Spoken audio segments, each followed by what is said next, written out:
Anyway, the issue is of obviously delimitation. We have heard a lot about it. In fact, all of you are busy people. In fact, I have seen both Dharanidharan and Narayanan in at least 15 TV shows yesterday. And in the evening, I had to remind on live television on NDTV because Narayan was unreachable on live TV. I had to tell him, please come and be part of this show today. And with all of that, finally, I don't seem to have feedback audio, but then that's okay. It's fine. I'll just manage work along the show. So the issue obviously is we have discussed it a lot. We have written about it quite a bit. So as you see in this particular poster itself, what we are trying to figure out is what are the facts, what are the fears, and what is the way forward. So it's as simple as that. So let us just work to see what the facts are, and I'll invite Professor Sanjeev Alam to tell us what the facts of the case are from the time immemorial, maybe for about 3-4 minutes. Delimitation, as we know, is a crucial, process in representative democracy. It is particularly important in the electoral system, which is based on a single-member constituency. In federal form of representation, there are two aspects of delimitation. One is that how to distribute Lok Sabha seats across federal units, and the second is that how to make constituencies uh, as far as practicable equal in terms of population. So the nagging question is, what ought to be the basis of distributing seats across federal units? The dominant idea undergirding delimitation or allocation of seats across federal units is that fair representation is ensured when seats are distributed across federal units on the basis of population, because it ensures that the value of vote of everyone is more or less equal. So in our constitution, the article 81 provides that uh, uh, uh, ratio of seats to population will be the same for all states. So it is clear that population should be the basis of reallocation or redistribution of seats across federal units. Article 82, provides that delimitation should take place regularly uh, after every decennial census. It means that delimitation has to take place every 10 years. Up until 1976, three delimitation had taken place in due course of time. But in 1976, through the Constitutional Amendment Act, a provision was made that the next delimitation or the fourth delimitation will not take place until the census, 2001. Uh, uh, by that time, I must tell you that the constituencies across the size of the constituencies across, federal units across major states was almost equal. The variation was not more than 30,000 population. Mm, one of the consequences of deferment of the delimitation was that the size of the constituencies became grossly unequal across states because of demographic changes. We know that Indian states are at various stages of demographic transition. So what has happened is that while the population of the southern states have grown, rather slowly, the growth rate of population in northern and eastern states, have been quite rapid.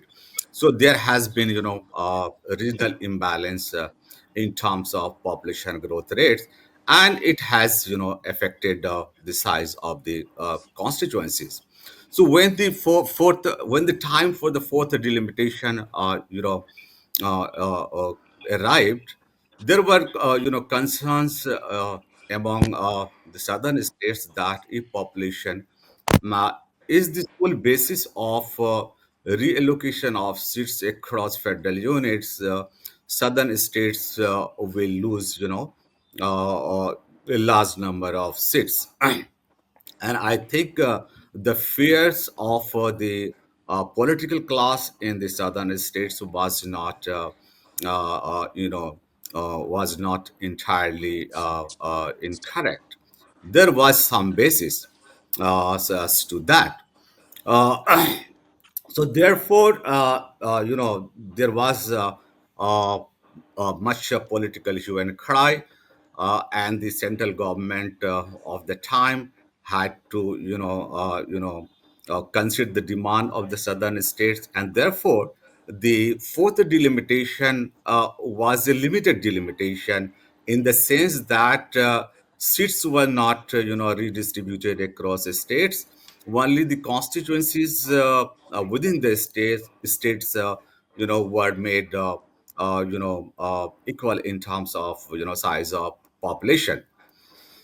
Uh, in the Through the Constitutional Amendment Act, I think 84 and 88, the delimitation was, further frozen still 2026.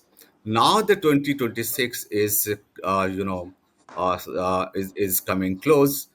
Therefore, the debate on delimitation, has taken center stage of political and public, debates. So now, so now, this the question is the same. If the population is the basis of, a reallocation of seats across federal units, then what will be happen to the southern states? I have worked out the gains and loss based on 2026, projected population. It seems that Kerala, if population is remains the basis of reallocation of seats, Kerala, appears to lose about one third of seats it currently has. Tamil Nadu is likely to lose, nine seats. Karnataka may be losing uh, two seats. Andhra Pradesh is also likely to lose two or three seats. So the question is, what to do?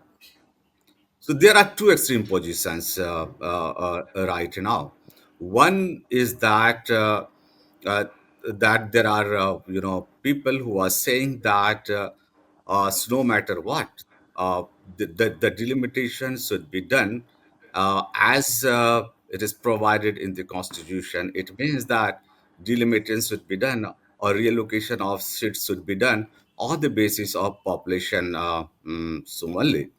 The but but but the problem is that, while it is consistent with the constitutional provisions, but it does not, Uh, consider the concerns or fears of the southern states.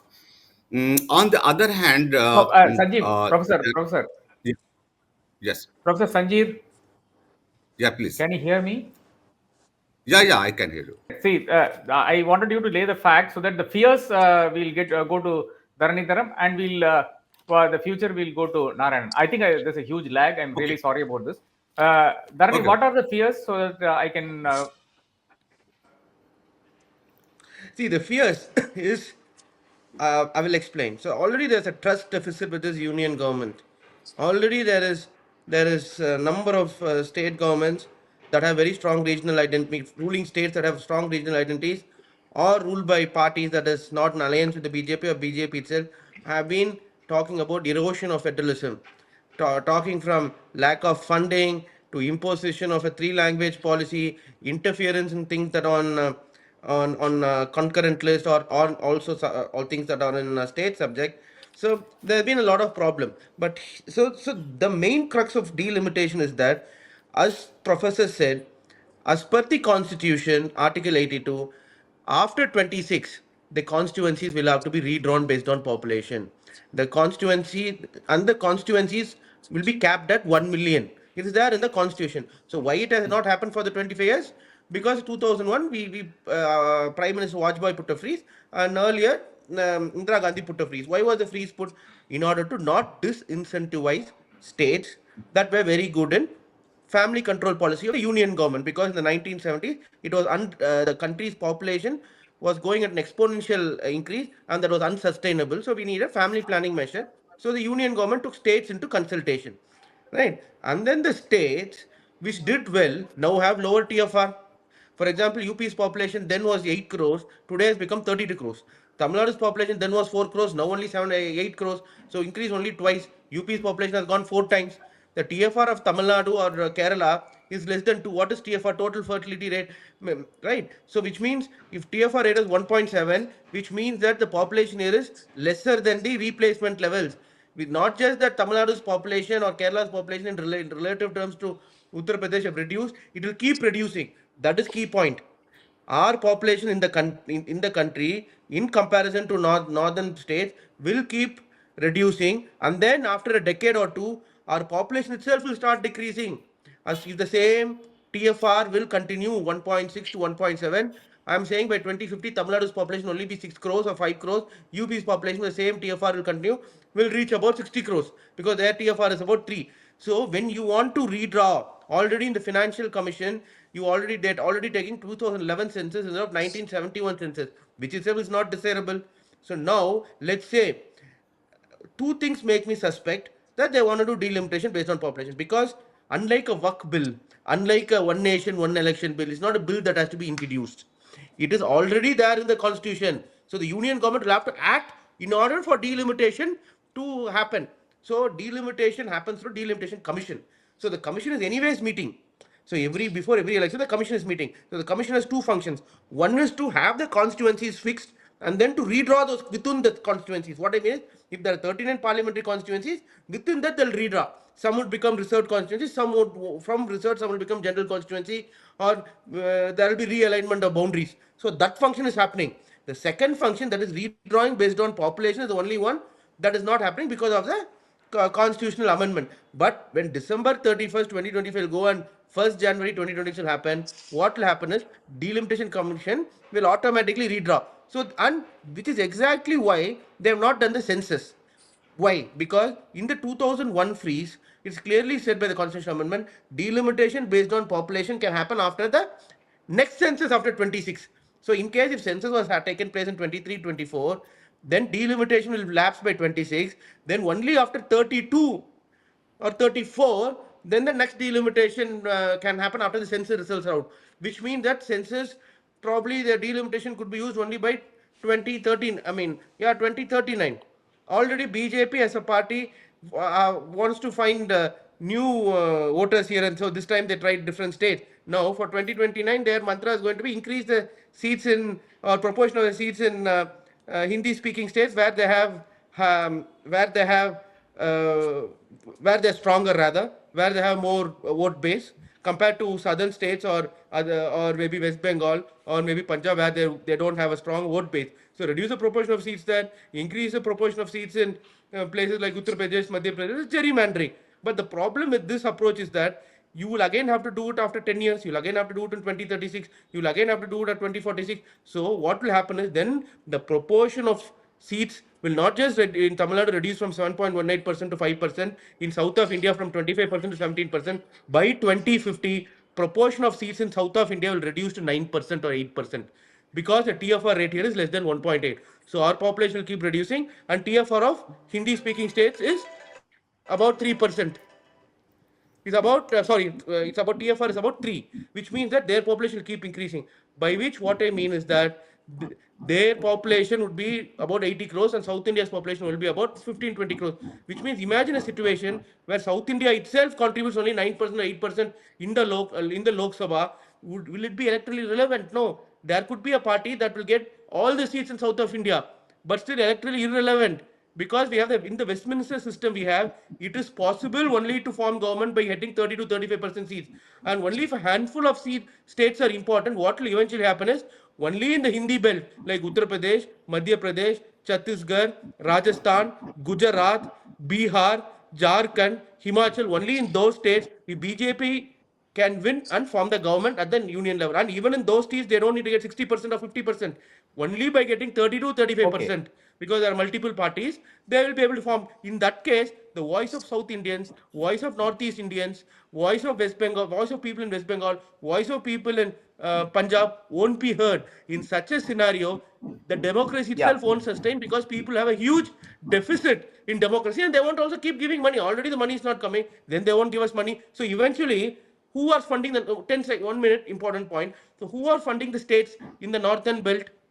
Got It's it. from South Indian states, because it's more highly developed states with high per capita GDP. So we give 1 rupee, we get only 28 paise back. We know that the remaining 72 paise goes to union government, and then the remaining part goes to the Hindi speaking states, like UP gets 3 rupees, 3.5. So the basically funding for union government and states in Hindi belt goes from south of India. But then we are not electorally relevant. We are not deciding the government. So union government will take our money and then make policies for their constituents, that is northern Hindi speaking Yeah. state, and then that policy will be imposed on us, which is much worse than even colonization, if delimitation will keep happening. That is why there has to be a permanent freeze on delimitation, because even during British rule, money was taken here, sent to London, and then policies, at least the policy was not made for British that was imposed here. Policy in some extent was made for us, because they were not electing the government here. But Yeah. then they will elect a government they want, and the policy will be made for them, and that policy will be imposed on us. It's twice worse than colonization, and 30 it will seconds. threaten the integrity of the country. Okay, okay. Lovely, Mr. Dharanidharan. Narayanan, look at the fears. I mean, there is a long list of fears. Dharanidharan spoke for about more than 10 minutes.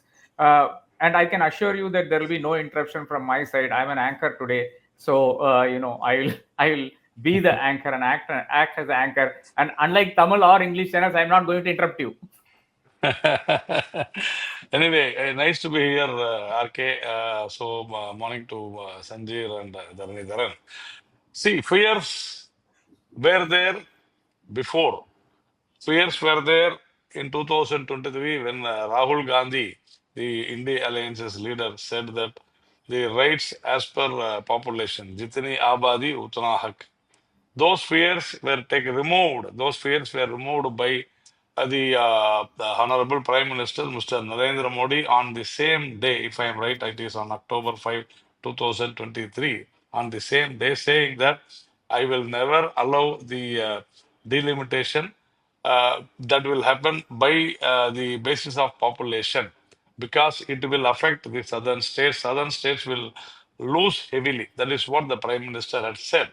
So the fears were there, but now again, for want of politics, these people are creating or having a myth that the delimitation will happen only by population. Then the fears were there again when Mr. Stalin had raised all these issues. But Mr. Amit Shah, when he came to Coimbatore, very clearly said it will happen only on pro rata basis, which should have been understood properly by the DMK and their allies. Fears were there before, and then Mr. Rajnath Singh also interfered and said very clearly. 3 days back, Mr. Amit Shah again had very clearly said, see, first of all, the problem is the opposition, particularly the DMK and Congress, they are hiding the fact that how the delimitation process will happen. The delimitation process will happen only by constituting a committee that is including the delimitation committee or commission will have a high-powered three-member body, which includes two Supreme Court judges and the chief election commissioner. So no politician or anyone is going to be there. But again, what we can do or what we have done is that we have brought a lot of amendments. As far as this delimitation process are concerned, we have an amendment long back, 31st Amendment Act, 1973. States with population under 60 lakhs 6 million. Yeah. 60 lakhs, 60 lakhs, 60 lakhs. 60 lakhs were excluded from the population-based delimitation exercise. So there is an example, there is a precedence that we have amended constituency wise also, population wise also. So below under 60 lakhs will not be, it will be excluded from the population based means. Like that, we can always amend. And the same thing is again in 42nd Amendment Act 1976, we have frozen the Lok Sabha seats. 84th Amendment, we have made it till until 2026. So there are amendments which can be brought into delimitation, and the same way it is going to happen, it will happen. But the problem is that in order to hide the facts that the deteriorating law and order in Tamil Nadu and the failure of the DMK government, the DMK is trying to, threaten the people that delimitation will affect the south. If Congress government had been there, definitely the delimitation process would have affected the south. But remember, this is BJP government. We have taken this very seriously, and when time comes, we should discuss it.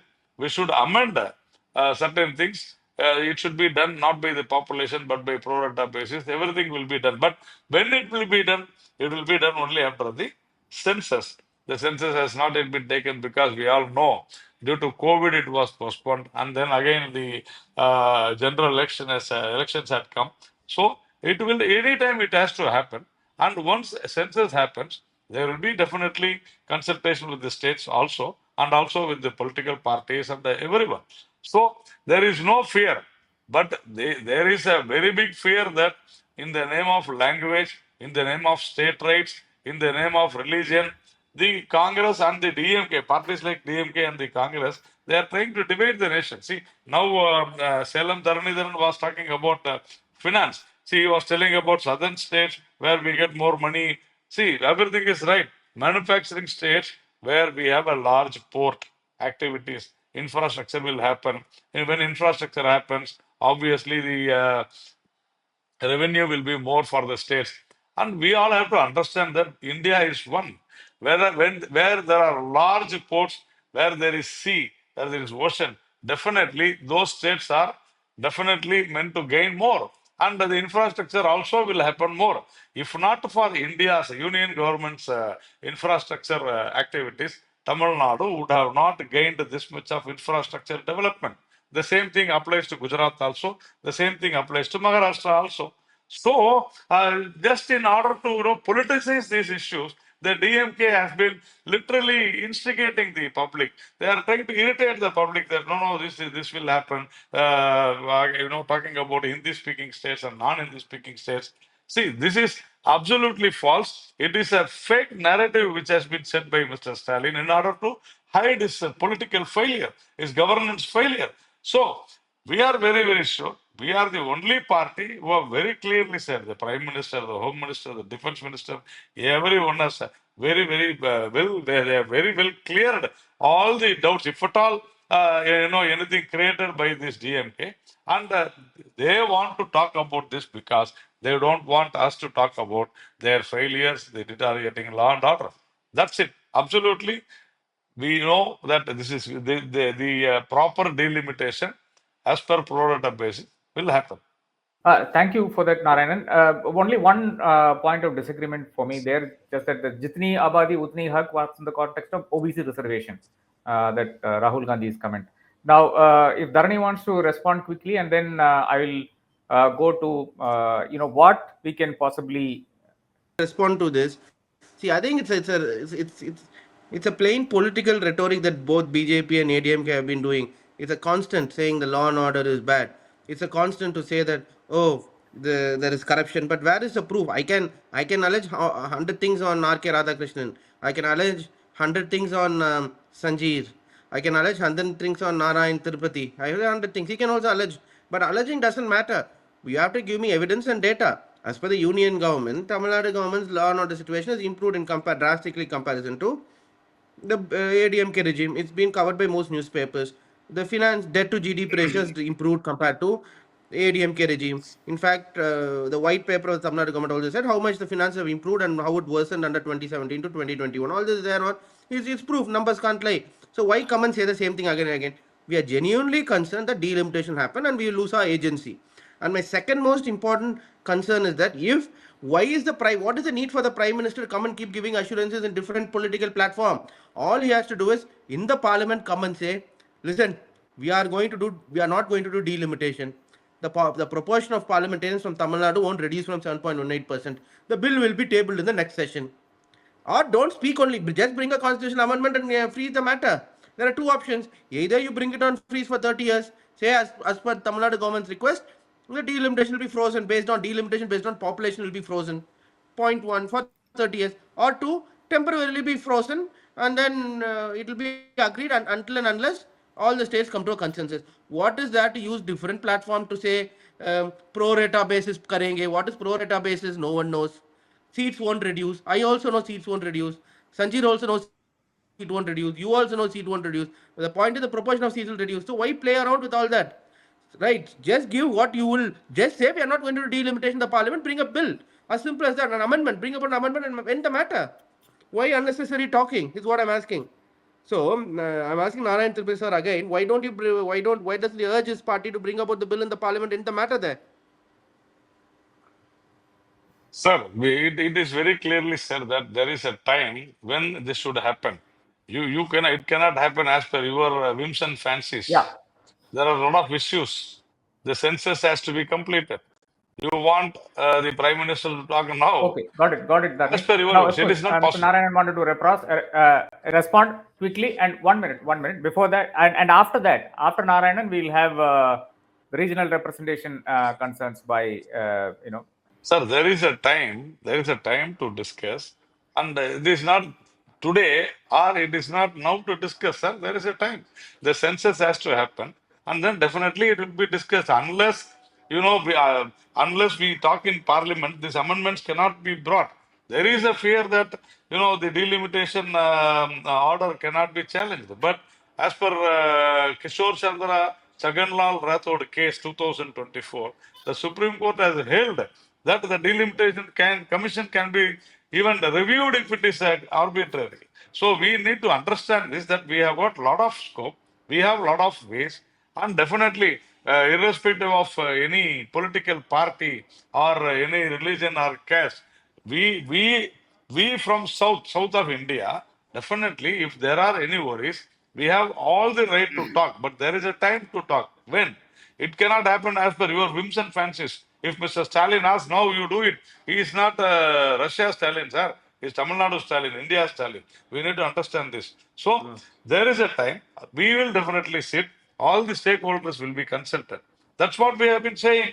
Why you are in urgency? Because you are in urgency because you have failed in your governance. You want to hide your problems. The union governments, whatever he said, the data are given only by the state governments. The union government releases the data given by the state governments. That is what the Crime Records Bureau, NCRB's report.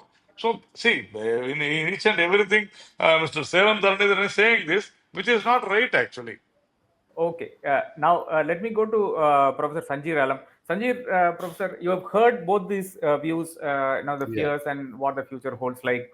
So, is there a regional concern at all? Is the regional concern justified? If so, what should be, please give us a quick assessment of what it is up. Yeah, sure. I will not comment on the politics of it, which is going on in the state of Tamil Nadu. But under Article 327, the Parliament has the power to make laws with regard to delimitation. That is quite clear. But as of now, we don't know, on what basis will the delimitation be done. But let us assume that population is going to be the basis of, reallocation of seats across federal units, uh, then uh, uh, then there are, issues and challenges. So, with regard to the southern states, it appears that if population happens to be the basis of delimitation, then its representation of southern states will come down from 24% to 19%. So it's a significant decline in the in political representation.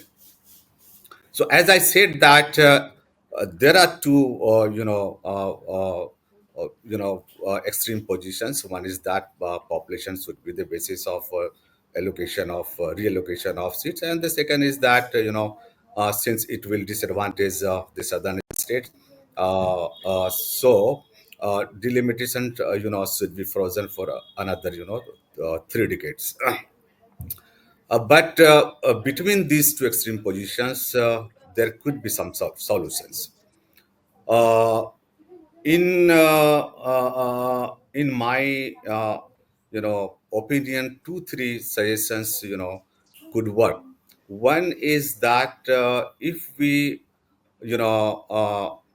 expand the size of the Lok Sabha, uh, save up to 800 seats, and distribute the seats across the states. It seems that no state will lose any seat, but the problem is that the regional asymmetry in power will remain. I think it will get even worse. As I said, that currently the share of southern states in the Lok Sabha is 24%. It will come down to 18 or 17%. So that does not seem to be the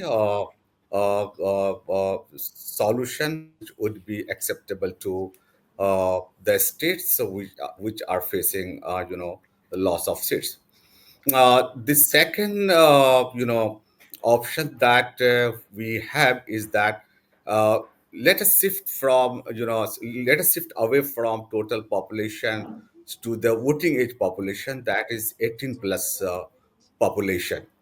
Mm, since there have been demographic changes across regions of India, as we know that the states which are experiencing higher fertility rate have widened base of the population below 18.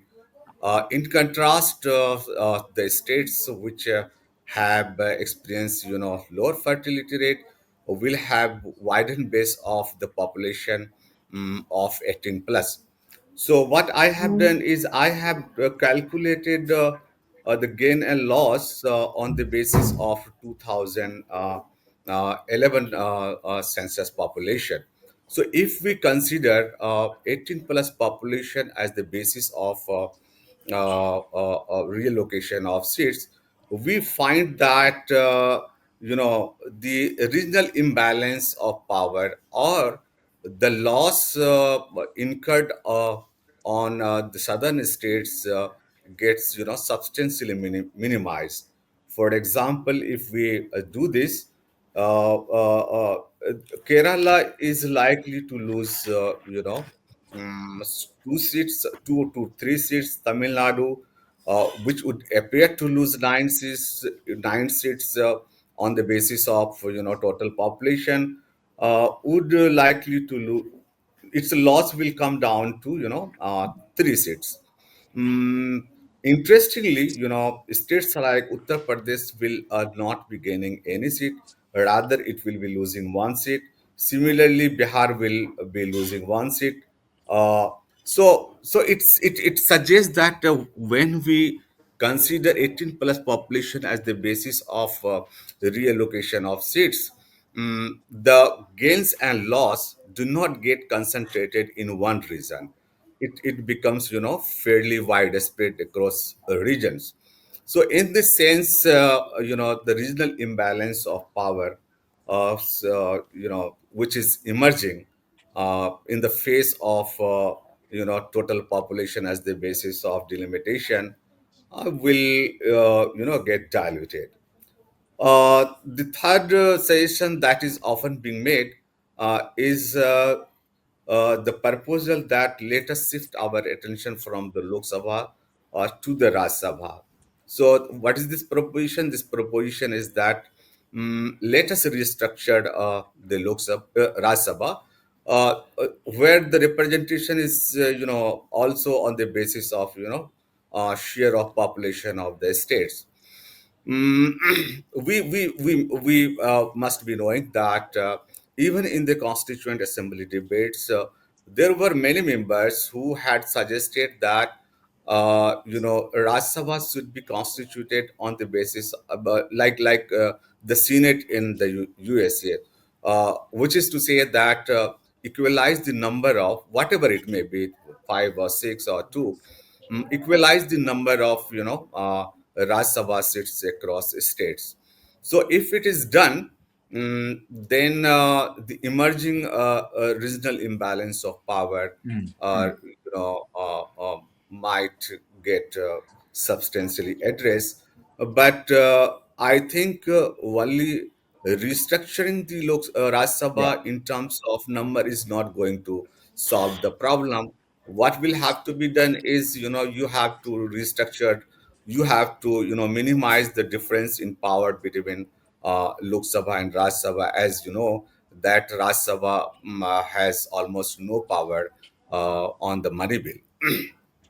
Okay. And it is also the fact that if we restructure Raj Sabha, both in terms of power and number, it will require huge amendment in the constitution. So I Absolutely. think it is, yeah. So I think it is not going to solve Yeah. the Yeah. problem. The last one is we can have Yes. mixed approach.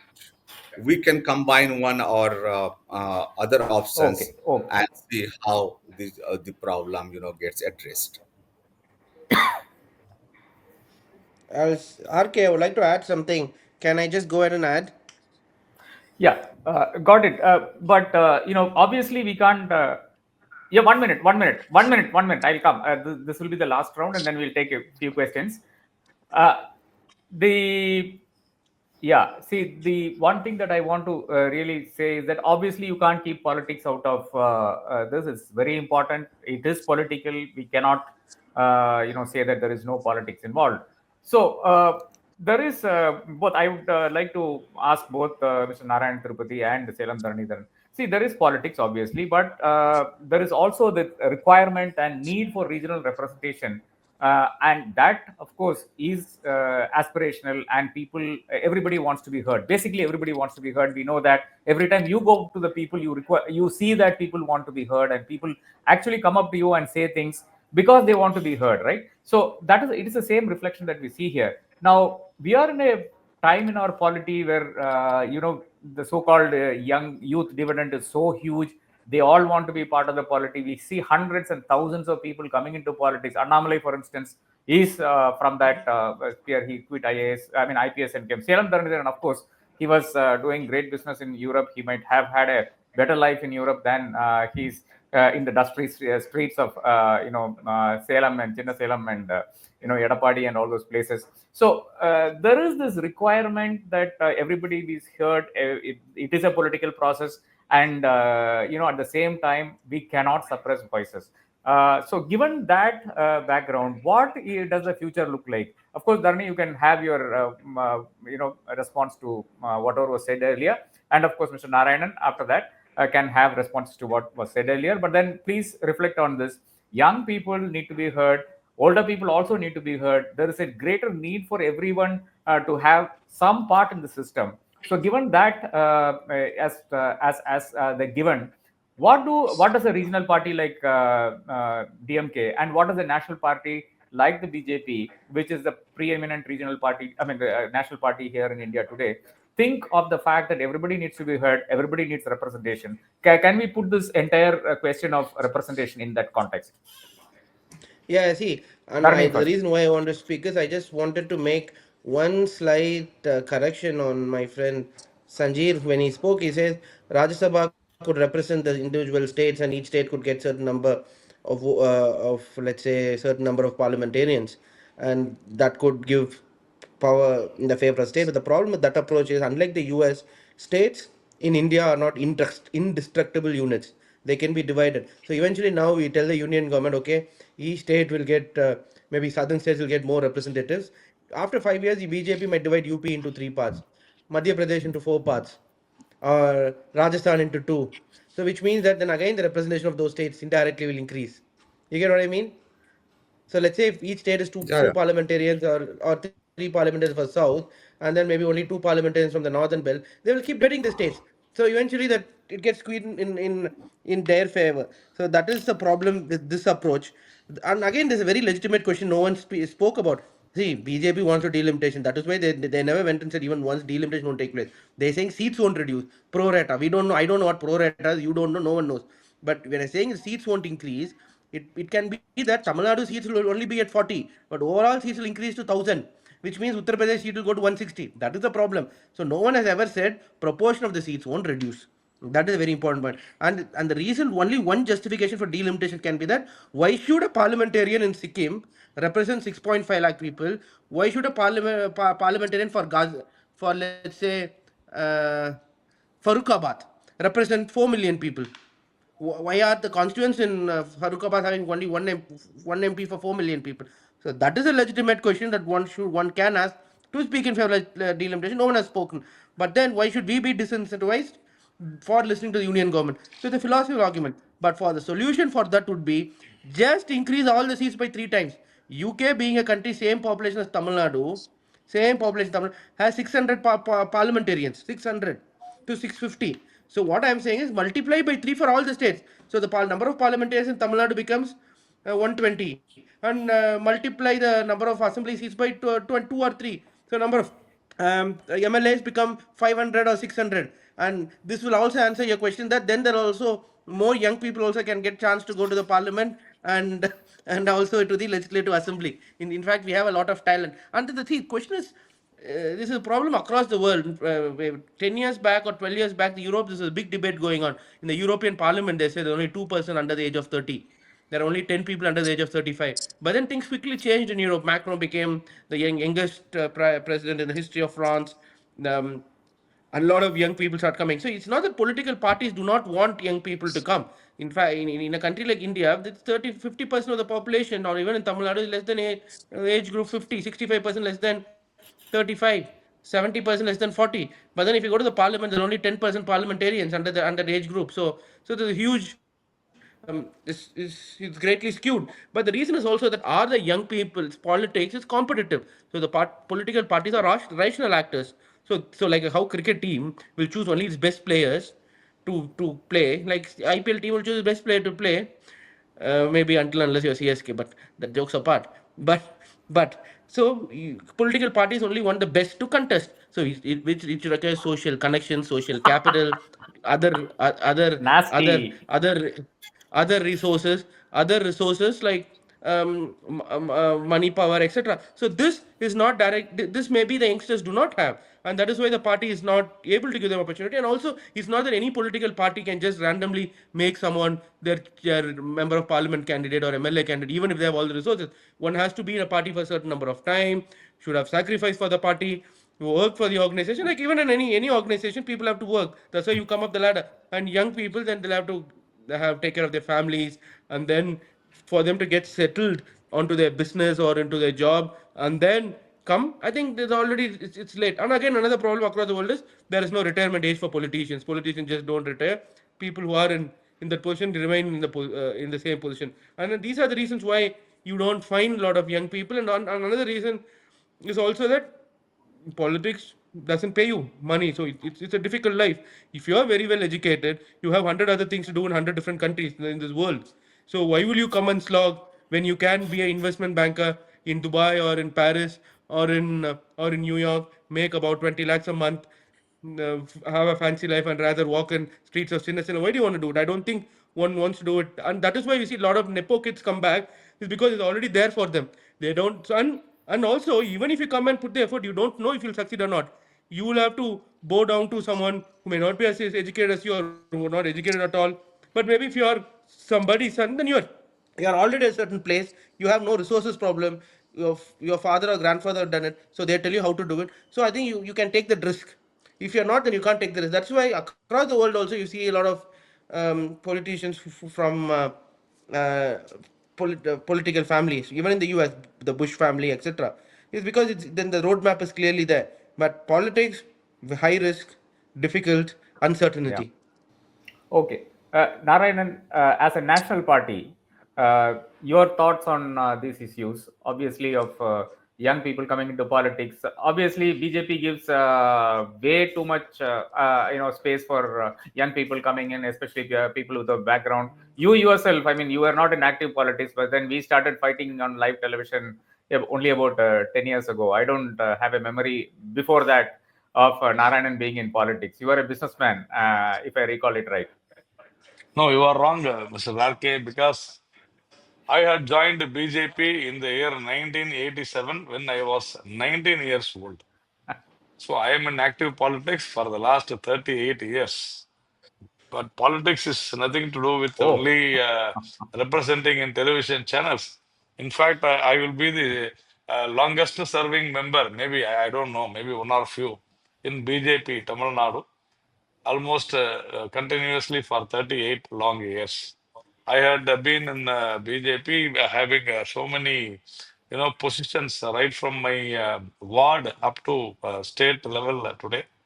So, of course, I have not contested in elections. Apart from this, I would like to say that the problem with the DMK is that it is a known fact that our constitution very clearly states that India created states for its administrative purposes, and India can create more states also for its administrative purposes. That is how the states also the districts. But the problem with DMK is that they feel that the states created India.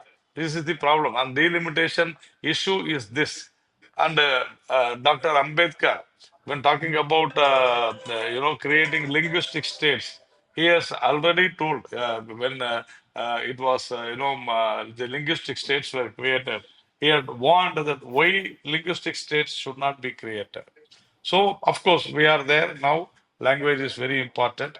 Tamil is the best language in the entire universe. Everything is there. But we need to first apply our mind that we are Indians first, as I told you very clearly. When talking about delimitation, two or three things. Number one is that we are talking about the Finance Commission, where the money from southern states, especially from Tamil Nadu, we take more revenue. We take more. In fact, more revenue is being taken from Maharashtra also, Gujarat also. And in fact, Gujarat and Maharashtra doesn't receive actually what Tamil Nadu is receiving from the central funds. So, see, we have to understand all these things and then talk.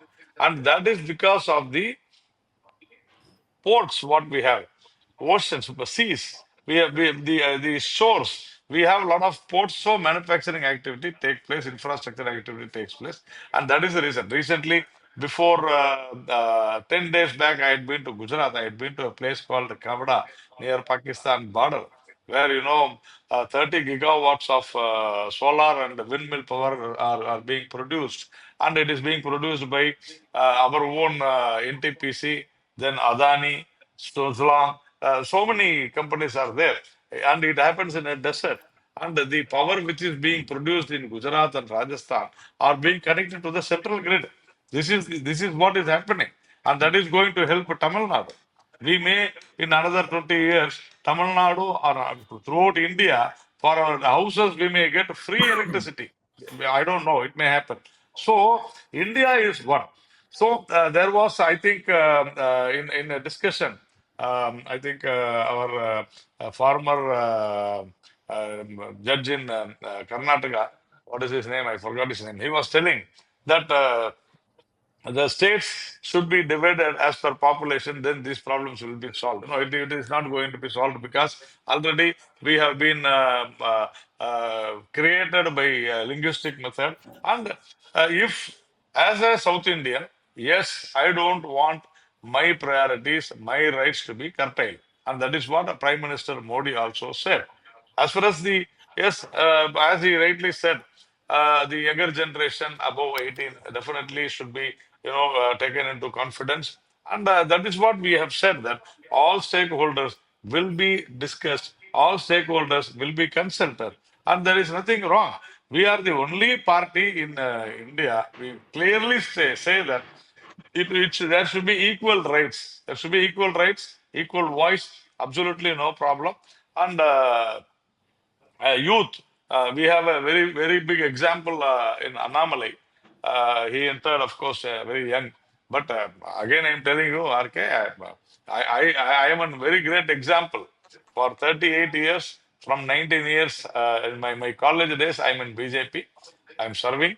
And I am for the policies of the party. And I am very confident that this party will never let down anyone across India, pan India. The same way it will happen in delimitation also. Thank you so much, Mr. Narayanan. What we'll do now is, we need to wind up also, but then we'll take a couple of questions. Yeah, for about first question is from Pranab Nair. He's asking, for about 75 years, governments in the center promoted family planning. Can delimitation process actually award the states that have done well on this front? Of course, let me go to the academic first from CSDS. Professor Sanjeev, is this even a distant possibility? Can states be rewarded or awarded because they have done something well, and can they be punished because they have performed badly on something? Yeah, I think states which have successfully implemented, family planning policies and programs must be, advantaged. There is no question that, because of development and successful implementation of family planning policies, should disadvantage them. It would be grossly unfair. There are many ways of taking southern states on board. For example, one of the suggestions could be that forget about representation, talk about fiscal federalism. But I think representation matters because representation is not all about resources, getting resources from the central government. It is about influencing the national affairs. Hmm? Therefore, ways should have to be found out as to suitably, reward the states which have been ahead in terms of development and also in terms of, implementing family planning policies and programs.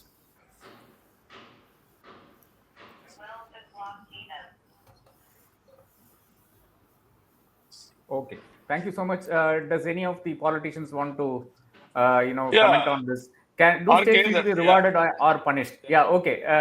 First yes. the national party, then regional party. No, no, National party first. RK, no, it's not about politics. See, we have done it in Finance Commission also. Like, we have given some weightage for the states which have controlled the population. Finance Commission, I think it is zero point 0.5, something like that. So we have done it in Finance Commission. The same thing. So lot of like this, like what he had said, we can definitely take a lot of inputs, suggestions, and it should be implemented. That's all.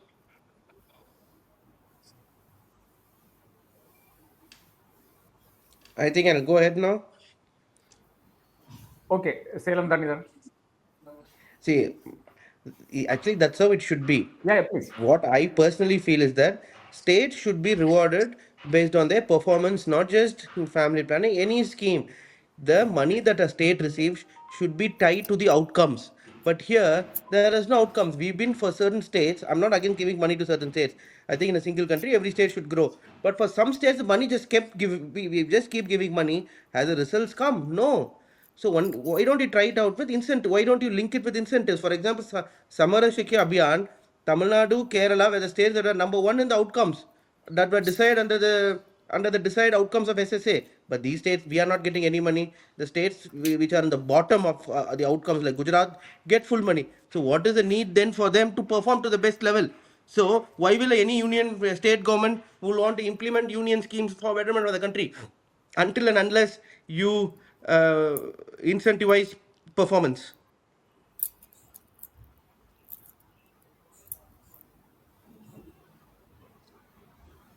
Thank you for that response. We'll have just one or two more questions, and after that, we are completely winding up because both of you are very busy people. Narayan has a function to attend, and Dharan is constantly on television.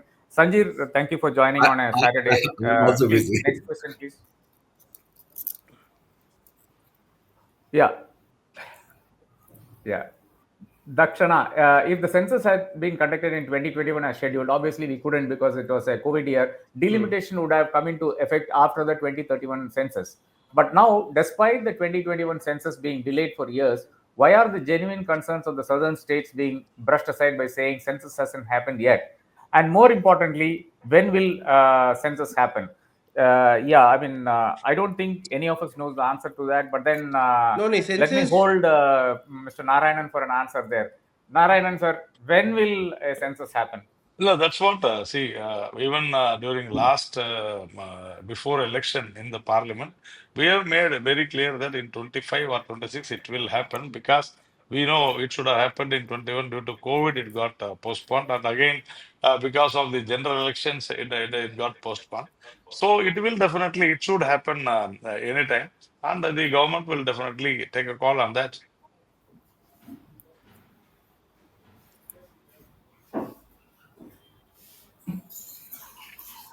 Okay, CSK fan, next.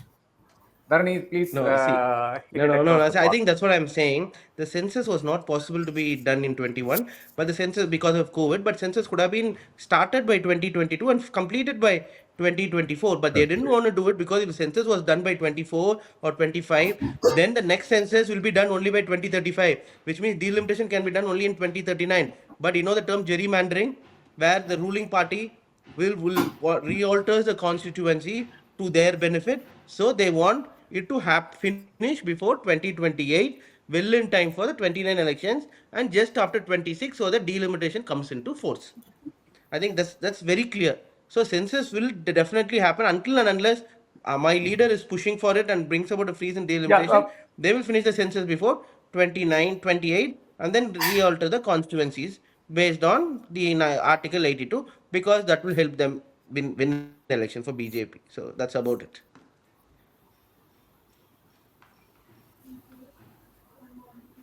yeah, yeah, Professor Sanjir, you would have seen the article by Ashok Lavasa yesterday. Are we reductionist in saying only considering the census as the only yardstick for delimitation and better or poorer representation? Is that the only argument? Are there other arguments to that? So that we just take it a little bit beyond the census. For fair representation, there has to be some, rational criteria, in order to carry out the limitation. So it is the practice across, democracies that census population is the, uh, you know, uh, uh, the best, criterion for carrying out the limitation.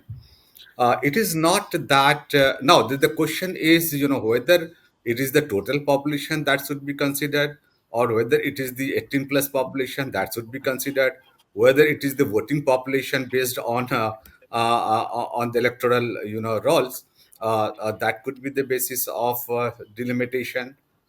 There is, a need for, a taking call on that. As I suggested in my, just a while ago, that 18 plus population, I think, Yeah. is more rational, because representatives are elected by the voting population only, not by the total population. It is, quite a democratic proposition that 18 plus population should be the basis of delimitation, as well as reallocation of seats across states. I think it is also one of the ways through which the states which have done well on reducing population growth will be addressed. On the question why census hasn't happened yet, Okay, I sorry. think Last question. yeah, I think apart from delimitation, there is one more concern, Yeah, yeah, sorry, which sorry. is, Go ahead, Dr. Professor Sanjeev, after that. Yeah. yeah, apart from delimitation, that there is one more concern, which is that there will be this time there will be strong pressure on the government to make caste census. You add caste to the census questionnaire. So that will be very difficult for the central government, and the UP assembly election will be held in 2027. So my hunch is that a census will not take place before that. So maybe in 28 census process could be undertaken.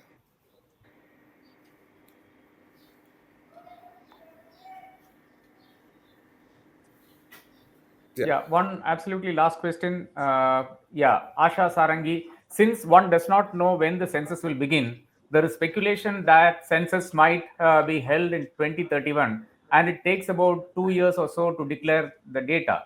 In that case, why the delimitation exercise be not postponed till the next census data is available? I think it's a fairly simple answer. Obviously, you can do it only after the census data is available.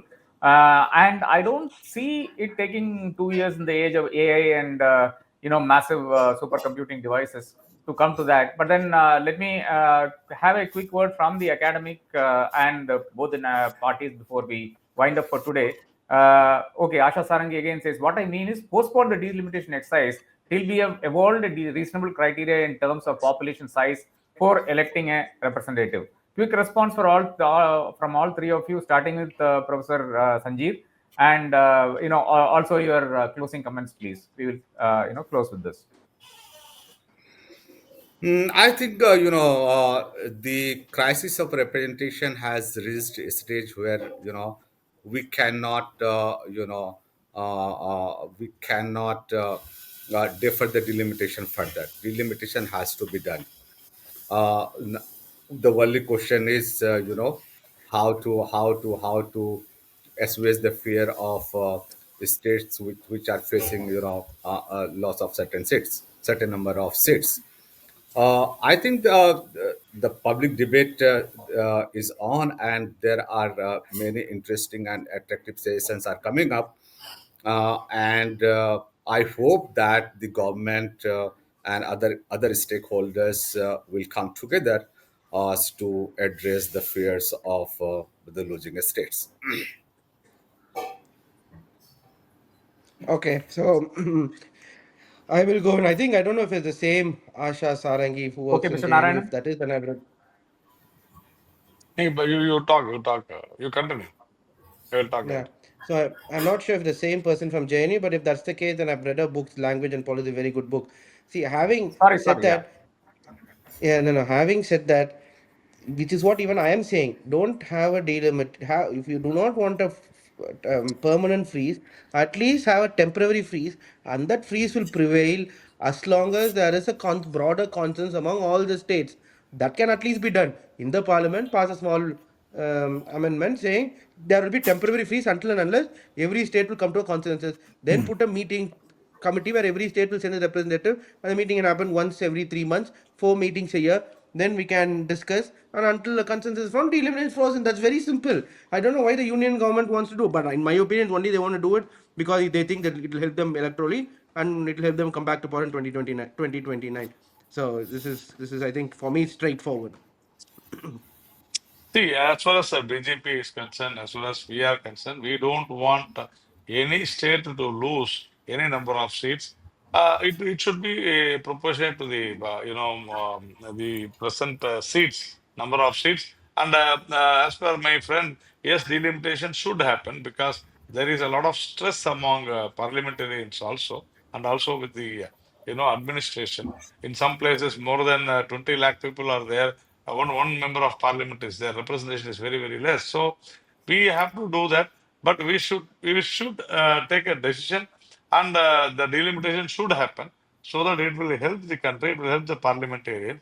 The issues of people should be discussed. There is a big stress with some parliamentarians. They are not able to meet the people. So the purpose should get solved. So the delimitation should happen as told by our prime minister and as told by our home minister. It should happen on pro rata basis. That is the proportionate to the existing number of seats.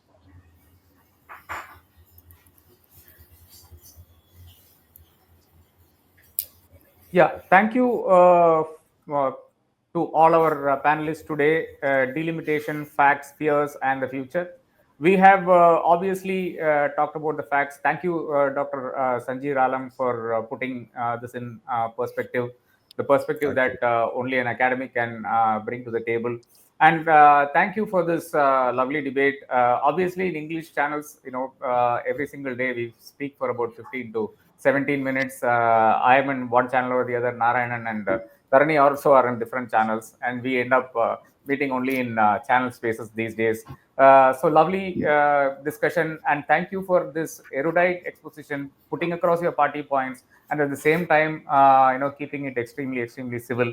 And in normal times, we wouldn't say this, but then these are extremely fraught times where every single political point or political issue becomes some kind of slanging match. We saw that yesterday, even with on several television channels. So obviously, there is a massive, massive political and legal significance to delimitation, and we need to obviously keep discussing this issue. We'll definitely keep coming back to this issue and talking about the various facets as we have more and more information on this.